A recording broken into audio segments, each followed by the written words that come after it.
નમસ્કાર મિત્રો, દેશ અને દુનિયાના સુપરફાસ્ટ સમાચારમાં તમારું સ્વાગત છે। નવરાત્રિમાં અમદાવાદ શહેર પોલીસ કમિશનરનું મોટું જાહેરનામું। અમદાવાદ શહેર પોલીસ કમિશનરે નવરાત્રિ માટે જાહેરનામું બહાર પાડ્યું છે। નવરાત્રિ અને દશેરા એટલે કે 22 સપ્ટેમ્બરથી 2 ઓક્ટોબર પર રાત્રિના 10થી 12 વાગ્યા સુધી જ માઇક સિસ્ટમ, લાઉડસ્પીકર અને પબ્લિક એડ્રેસ સિસ્ટમ ચાલુ રાખી શકાશે।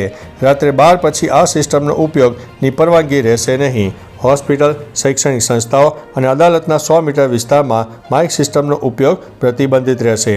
મિત્રો, અન્ય મહત્વના સમાચારની વાત કરીએ તો આ દિવસે થશે વર્ષનું અંતિમ સૂર્યગ્રહણ। વર્ષ 2025માં છેલ્લું ગ્રહણ આંશિક સૂર્યગ્રહણ ભાદરવા માસની અમાસની તિથિએ થશે। આ ગ્રહણ 21 સપ્ટેમ્બર 2025ના રોજ રાત્રે 10 વાગ્યે અને 11 કલાકે શરૂ થશે અને મધ્યરાત્રિએ 3 વાગ્યે અને 23 મિનિટે સમાપ્ત થશે। આ સૂર્યગ્રહણ ન્યૂઝીલેન્ડ, ફિજી, એન્ટાર્કટિકા અને ઓસ્ટ્રેલિયામાં સંપૂર્ણપણે સ્પષ્ટ દેખાવાનું છે। જ્યોતિષશાસ્ત્ર અનુસાર આ ગ્રહણ કન્યા અને ઉત્તરા ફાલ્ગુની નક્ષત્રમાં થઈ રહ્યું છે। આ ગ્રહણ ભારતમાં દેખાશે નહીં, જેથી સૂતકકાળ લાગુ નહીં થાય। મિત્રો, અન્ય મહત્વના સમાચારની વાત કરીએ તો ફ્રેન્ડ રિક્વેસ્ટ રિજેક્ટ કરી તો છોકરીએ છોકરાનું અપહરણ કરી લીધું। હરિયાણાના ફરીદાબાદમાં ઇન્સ્ટાગ્રામ પર ફ્રેન્ડ રિક્વેસ્ટ રિજેક્ટ કરવા બદલ એક બીટેકના વિદ્યાર્થીનું અપહરણ કરીને માર મારવામાં આવ્યો। વિદ્યાર્થીના પિતાએ પોલીસમાં ફરિયાદ કરતાં જણાવ્યું કે તેમના પુત્ર ધ્રુવ કુમારે એક છોકરીની રિક્વેસ્ટ સ્વીકારી નહોતી, જેના પછી છોકરીએ તેને ગાળો આપી અને 12 સપ્ટેમ્બરે છોકરી અને તેના મિત્રોએ ધ્રુવનું અપહરણ કરીને તેને માર માર્યો। પોલીસે ફરિયાદ નોંધીને તપાસ શરૂ કરી છે। મિત્રો, અન્ય મહત્વના સમાચારની વાત કરીએ તો અમેરિકાએ ભારતીય બિઝનેસ લીડર્સના વિઝા રદ કર્યા છે।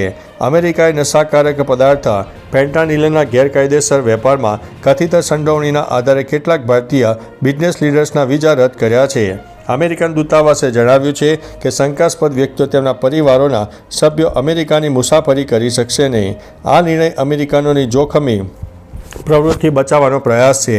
આ પગલું અમેરિકાએ ભારતને જોખમી પ્રવૃત્તિઓના કેન્દ્ર તરીકે ગણાવ્યા પછી લીધું હતું। મિત્રો, અન્ય મહત્વના સમાચારની વાત કરીએ તો ઓપરેશન સિંદૂર શા માટે રાત્રે 1:30 વાગે સ્ટ્રાઇક કરવામાં આવી? CDS અનિલ ચૌહાણે ઓપરેશન સિંદૂર વિશે મહત્વપૂર્ણ માહિતી આપી। તેમણે જણાવ્યું કે આતંકવાદીઓ રાત્રે 1:30 વાગ્યે હુમલો એટલા માટે કરવામાં આવ્યો કારણ કે ભારતીય સેનાને પોતાની ટેકનોલોજી અને ઇન્ટેલિજન્સ ઉપર સંપૂર્ણ વિશ્વાસ હતો।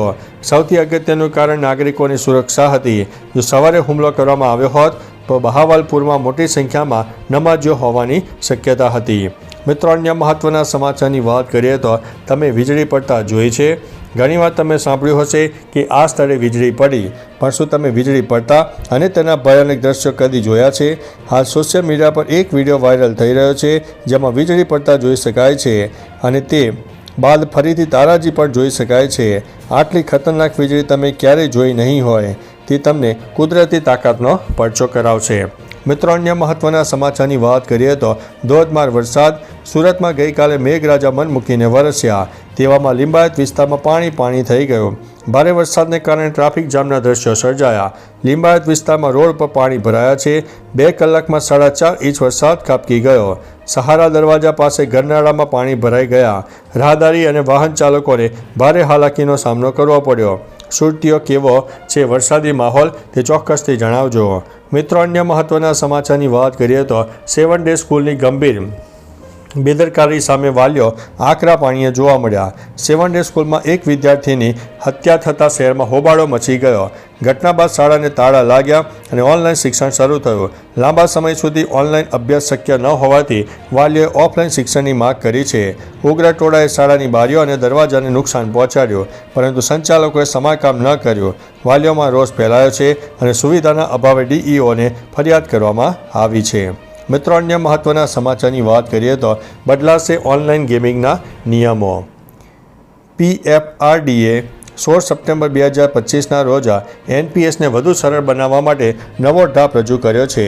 હવે એક જ પાન સાથે અનેક યોજનાઓમાં રોકાણ કરી શકાય છે અને ચાર્જમાં પણ રાહત આપવામાં આવી છે।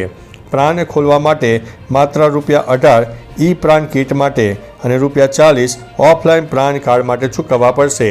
એન્ટ્રી અને એક્ઝિટની લિમિટ વધારી, જોખમ અનુસાર સ્કીમ પસંદ કરવાની તક મળશે। સાથે 1 ઓક્ટોબરથી દેશમાં ઓનલાઈન ગેમિંગના નવા નિયમ અમલમાં આવશે।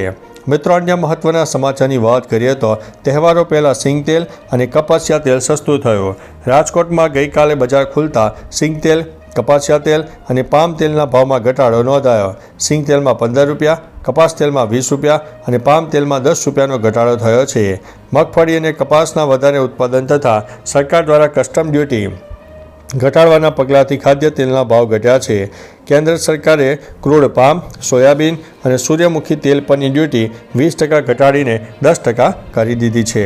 મિત્રો, અન્ય મહત્વના સમાચારની વાત કરીએ તો ખેડૂતોને મળશે 1 લાખ રૂપિયાની સબસિડી. ગુજરાતના ખેડૂતોને આધુનિક અને યાંત્રિક ખેતી તરફ વાળવા માટે મશીનરીની ખરીદી રાજ્ય સરકાર દ્વારા ખેડૂતોને સહાય પૂરી પાડવામાં આવે છે.